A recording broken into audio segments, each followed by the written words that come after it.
Have you ever stopped to think about how much your habits shape your life? You see, habits aren't just the routine tasks we perform mindlessly each day. They are the invisible threads that weave the fabric of our lives. They are the silent partners, both accomplices and allies, that play a significant role in shaping our destiny. Now let's take a moment to talk about a book that delves deep into the world of habits. It's called Atomic Habits, and it's written by James Clear. The title might lead you to think it's about nuclear physics, but it's far from it. The book is all about habits, their formation, and their impact on our lives. James Clear is not just an author, but a man who has personally experienced the transformative power of habit formation. After a serious sports injury in his youth, he was told he might never walk again, let alone play sports. Undeterred, Clear took it upon himself to form habits that would aid his recovery.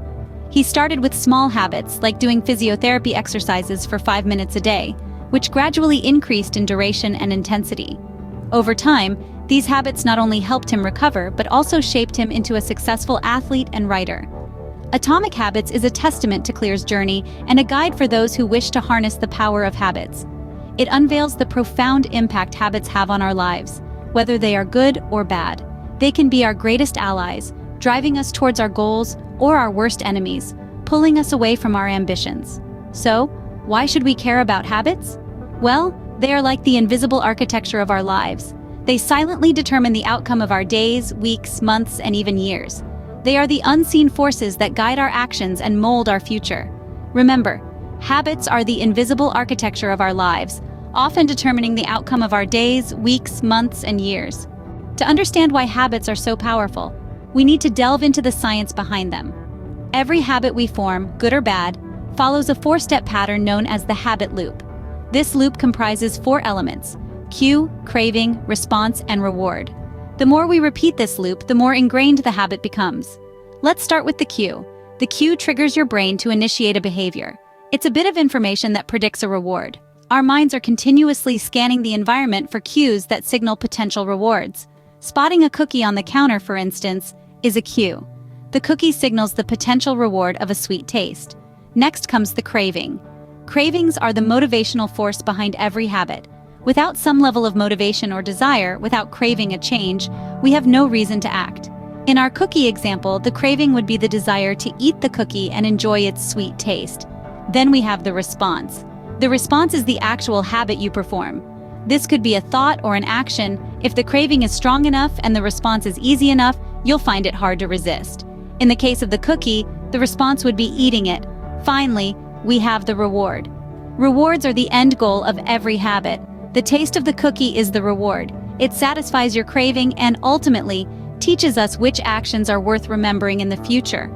Understanding this loop is the first step in gaining control over your habits. If you want to break a bad habit, disrupt the loop. Remove the cue, and your habit will never start. Reduce the craving, and you won't experience enough motivation to act. Make the behavior difficult, and you won't be able to do it.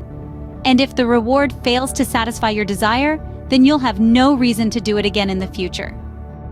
Once we understand how habits work, we can use this knowledge to shape more positive behaviors. So, how can we use this knowledge to make good habits inevitable and bad habits impossible? Enter the 4 laws of behavior change, as proposed by James Clear in his book Atomic Habits. These laws, making it obvious, making it attractive, making it easy, and making it satisfying, are the key to creating good habits and breaking the bad ones. Let's start with the first law: make it obvious. If you're trying to form a new habit, it's crucial to make it a part of your visible environment. For example, if you want to read more, keep a book on your bedside table or your coffee table. The more you see it, the more likely you are to pick it up and read. Next up, make it attractive. The more appealing the habit, the more likely you are to do it. So, find ways to make your habits enjoyable. If you're trying to exercise more, perhaps you could join a dance class or a sports team. The social aspect could make the habit more attractive. The third law is to make it easy. The simpler it is to do, the more likely you are to stick with it. If you want to eat healthier, for example, prepare your meals in advance so you're not tempted to opt for fast food when you're tired and hungry. Finally, make it satisfying. This is where immediate gratification comes in. If you get a sense of satisfaction after doing the habit, you're more likely to repeat it. So, after finishing a workout, take a moment to appreciate how good it feels. Or after a healthy meal, savor the taste and the feeling of nourishment. These 4 laws aren't magic tricks, but they are powerful tools. They work because they tap into how our brains are wired. They make the habits we want to form more appealing and the habits we want to break less appealing. With these 4 simple laws, we can begin to reshape our habits and, in turn, our lives. But what if I told you that the key to big changes is actually in the smallest of habits? This may sound counterintuitive, but it's the crux of the concept of atomic habits. The term atomic here doesn't refer to something minute or insignificant. Instead, it echoes the idea of atoms being the building blocks of the universe. Similarly, atomic habits are the tiny building blocks that shape our lives. It's easy to dismiss small changes because they don't seem to make a difference in the moment, but it's crucial to understand that the impact of your habits multiplies as you repeat them. They seem to make no difference on any given day, and yet the impact they deliver over the months and years can be enormous. Picture this. If you were to improve just 1% each day for 1 year, you'd end up 37 times better by the time you're done. Conversely, if you were to get 1% worse each day for a year, you'd decline nearly down to 0. This is the power of small changes over time. It's the equivalent of shifting the route of an airplane by just a few degrees. Looking at the navigation screen, a change of course appears to matter little. But imagine you're flying from Los Angeles to New York. If a pilot leaving from LA adjusts the heading just 3.5 degrees south, you will land in Washington, D.C. instead of New York.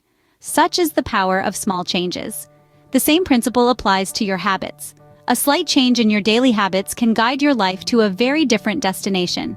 Making a choice that is 1% better or 1% worse seems insignificant in the moment, but over the span of moments that make up a lifetime, these choices determine the difference between who you are and who you could be. Success is the product of daily habits, not once-in-a-lifetime transformations. It's important to remember that this process of change is slow and often imperceptible. These small habits that, when practiced consistently, can lead to massive results. Remember, it's not about making big changes, but rather about consistent small ones. Our habits are not just about what we do, but also about who we believe we are. This powerful idea brings us to the concept of identity-based habits, a cornerstone in the architecture of our daily routines.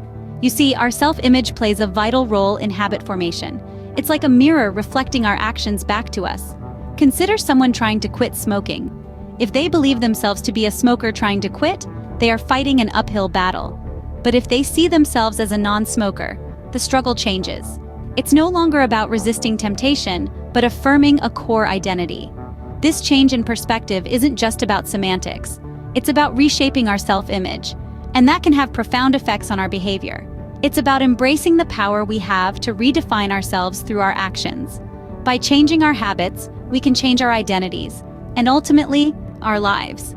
So what identity will your habits shape for you? Let's wrap up what we've learned about atomic habits. We've delved into the fascinating science of habits, understanding how they're not just choices, but a product of our neurology. We've explored the 4 laws of behavior change: make it obvious, make it attractive, make it easy, and make it satisfying. These laws provide a clear framework to build good habits and break bad ones. We've also discovered the power of small changes.